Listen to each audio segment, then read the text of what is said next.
What's up guys, it's Punchy, and today we're talking about speedrunning progression because it just got way faster. With Deepwoken Operation Deep Healing, progression is now more diverse, rewarding almost any content you do in the game. It's a really interesting change, but there's also a few ways to make it way more efficient. Let me break down the basics before I show you how to make progression as fast as possible. Normally, gripping enemies or completing events gives EXP, which levels you up, but to actually upgrade a stat, you need to use that attribute like hitting a mantra or train with very specific gear. That's the standard system for Deepwoken, but in this update, there are literally free points you can invest without doing any of that. Quick clarification, when it says free training, this isn't actually free. These free training points work like autodidact, it skips you to the next investment point, but you still need generic event EXP. What really matters today is full trainings. These full trainings are straight up free stat points, no event EXP, no attribute EXP, no extra requirements, and yeah, the names are kinda confusing. So today, we're only talking about how to get these full trainings, nothing else. These trainings, basically free stats, come from killing bosses, doing bounties, completing quests, challenge modes, and even required progression steps. It's really everything. Almost anything in Deepwoken now hands out free stats to speed up build making, and this is great. There's a ton of ways to get full trainings, and I'll cover all of them, but trust me, you kinda wanna do every single one of these on your build. It's simply faster than any other method in the game. Just keep in mind that each task only gives full trainings once per character, so you can't spam them. Let's start with the training methods outside of quests, then we'll move on to them next.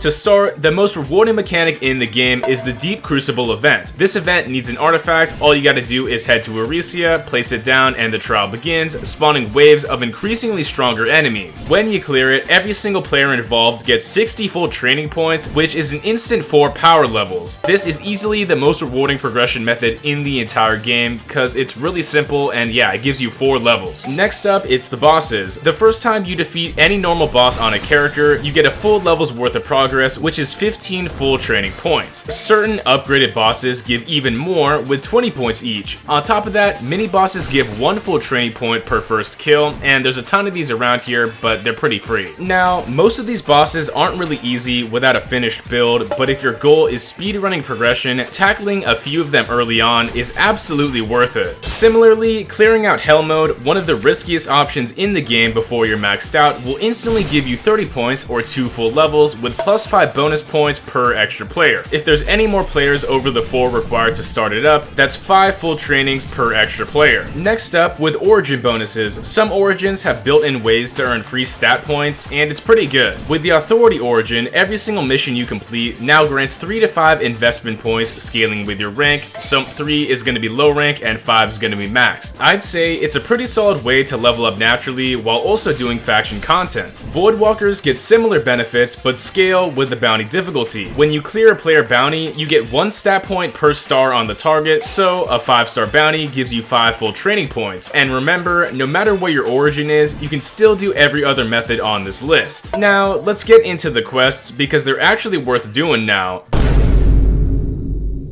The slowest part of progression after this update is honestly the travel time between quests, but the rewards for each are so huge and sometimes even build defining. I'll separate each of the sections by LUMINANT so it's easier to follow. If you do end up doing all of the quests added together, it's about 6 to 7 free levels, and no, I'm not trying to make a joke, it seriously does add up to this. And of course, values can change in future updates and new quests can be added. Many of these quests in Deepwoken already provide free talents or bonus exclusive talents, so they're usually worth doing, and even more so now.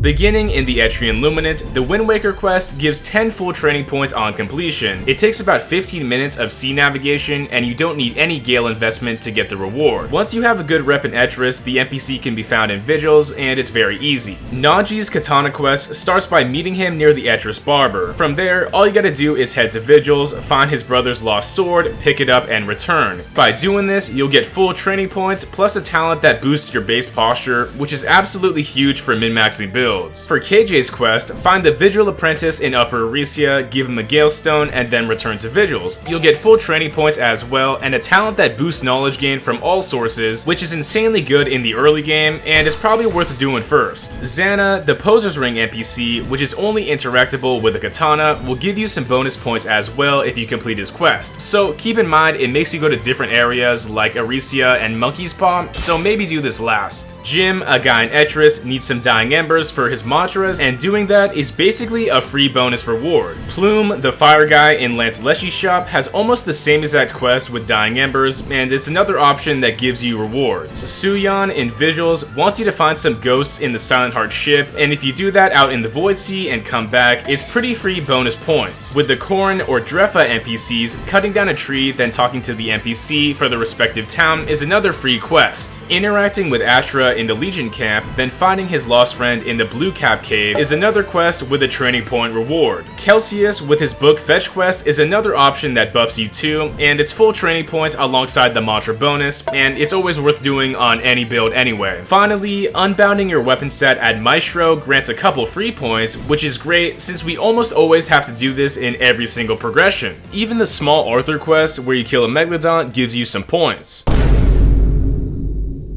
Onto the Eastern Luminant quests. So, the Suri quest starts in the Hive Aratel, and he'll ask you to bring a flower to his brother's grave down in Vigils. Completing this gives full training points alongside the Careful Handling talent, which is great for potion making since it reduces ingredient loss on death. Next up with Beyrul's quest, this starts in Meteor Isle. This NPC is going to send you to Fort Merit to fight alongside them and take out some soldiers, but after you do that and return, you'll earn some full training points plus a talent that boosts your damage against factions that hate you. Sia, the NPC near the Temple of Myrrh, is going to ask you to craft several potions for her. Once you complete all of her assignments and turn them in, you'll receive full training points as well. Trigg's quest in Summer Isle has you find Asius nearby to collect some papers. All you gotta do is threaten him a little bit, take the documents, then return for Trig, and this gives you full training and unlocks some of the bullet talents. Lucian's quest outside the Songseeker Mines has you clear out the Mudskipper infestation. So all you gotta do is jump in, throw some hands, and get it done, but once you return to Lucian,